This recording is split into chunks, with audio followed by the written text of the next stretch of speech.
So you're in a situation that sucks and you're ready to get out of it ASAP, right? So in this video, we're gonna be sharing tips on how to quit anything the right way.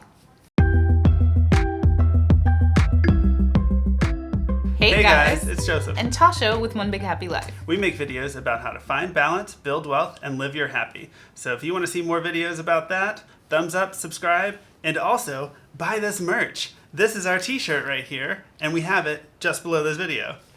So like we said, we are here to talk about how to quit anything the right way.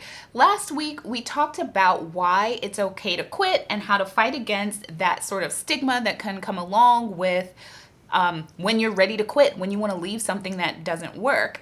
And so we encouraged you to think about that as just feedback, right? For what's working in your life, what you can do better, what you can change to make your life be what you want it to be.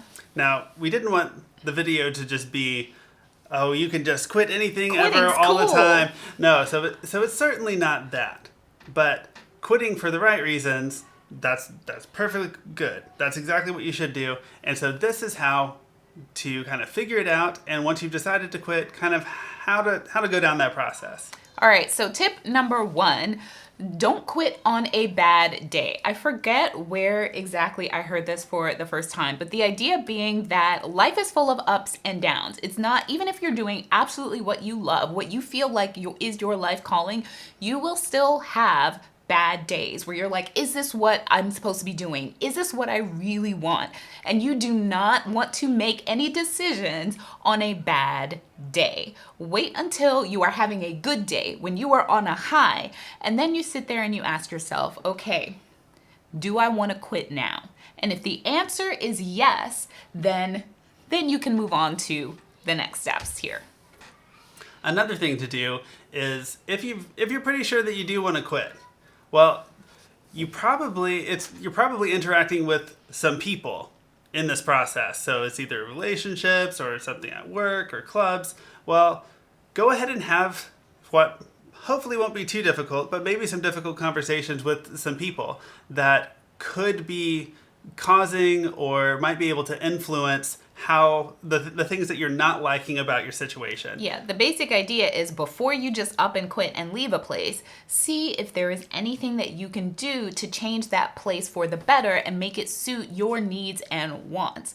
Because when it comes to employers, most of the time, not all of the time, but most of the time, generally they would rather give you more challenging work, help you grow as an employee and keep you and retain you rather than having to go through the cost of doing a job hunt and finding another person that may or may not work out.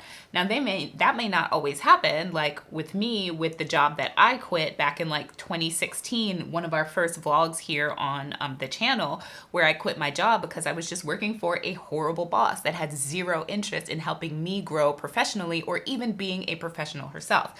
And sometimes, look, it's like that. But even if that's happened to you in the past, it's still worth a shot. It's still worth having the conversation. I guess I also want to throw in, there's still some times where you can absolutely quit that second.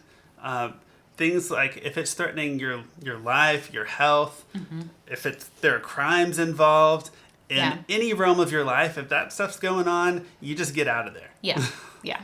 But assuming that, it's not like life-threatening, something crazy, couple steps ahead, we'll say you should have a plan. But so before you quit, spend time in that space thinking about what is working and what's not working.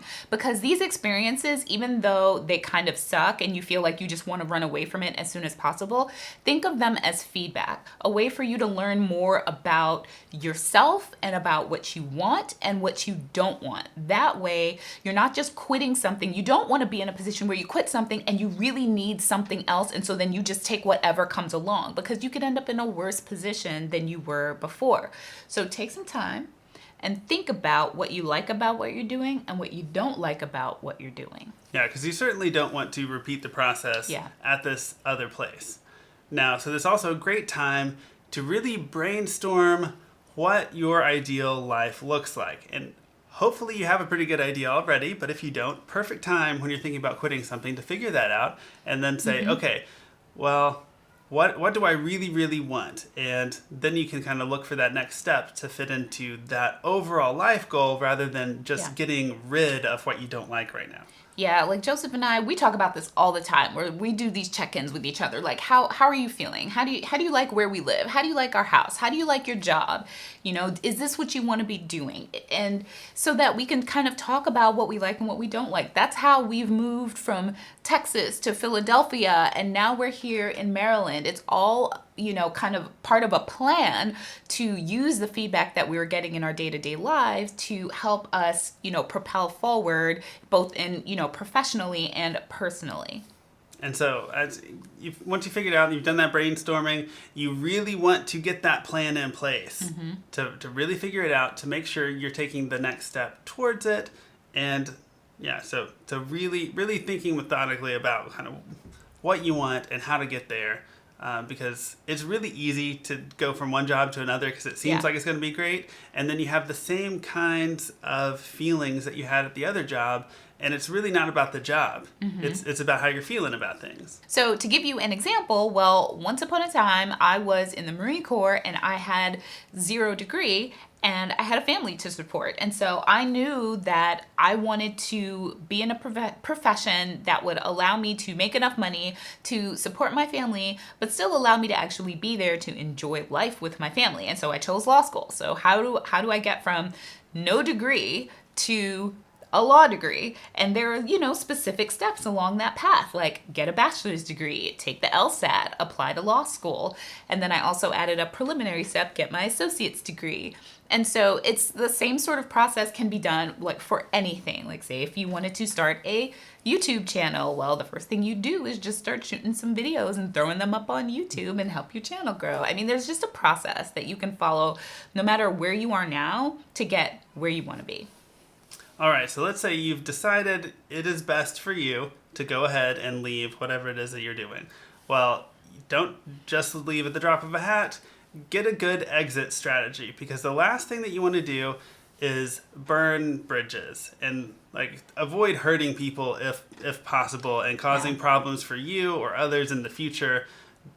Because if you leave in a good way, then you know, maybe you'll circle back and you'll run into these people later and it'll be like, okay, well, yeah, they left our company, but they're, you know, we're still on good terms, and that they can help you in other ways later on. So. Yeah, your professional or your reputation generally is really, really important.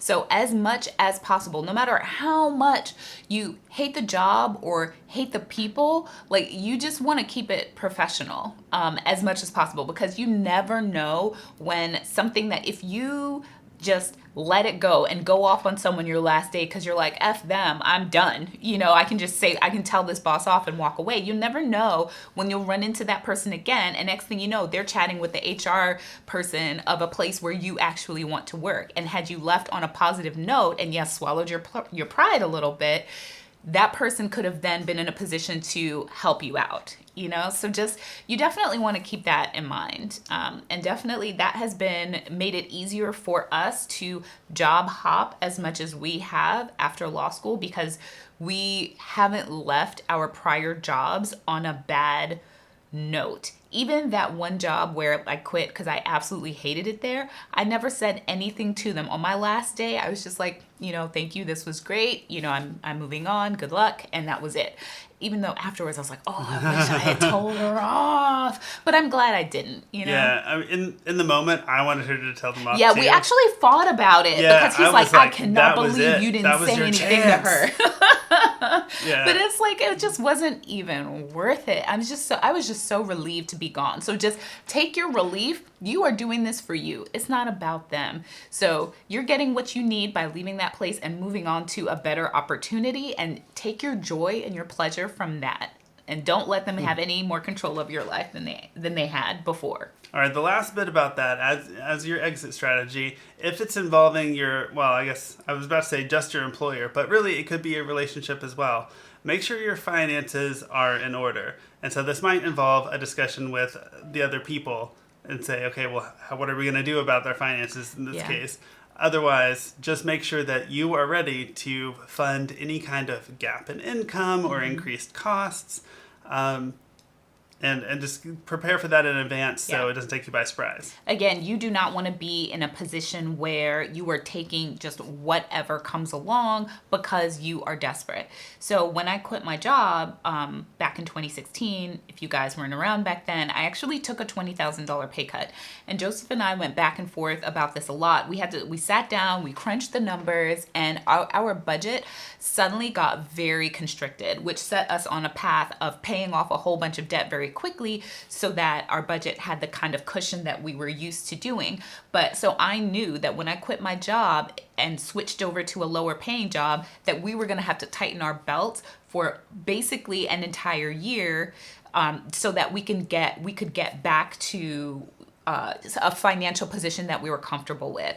And so knowing that going into it, I was prepared. And so I didn't feel resentful when we were, constricting our lifestyle to accommodate a decision that basically I had made, because it was me that was tired of living, in this job, working with these people. But luckily had a supportive partner who, yes, worked through it with me. But of course we had the conversation in advance. Right. All right. So now if you're thinking about quitting, take this advice, follow these steps. Don't burn any bridges, but at the end of the day, it is okay to quit. It's your life, and Yes. you gotta live it. You gotta live your happy. You gotta do it. All right, we'll see you guys next time. Bye. Bye.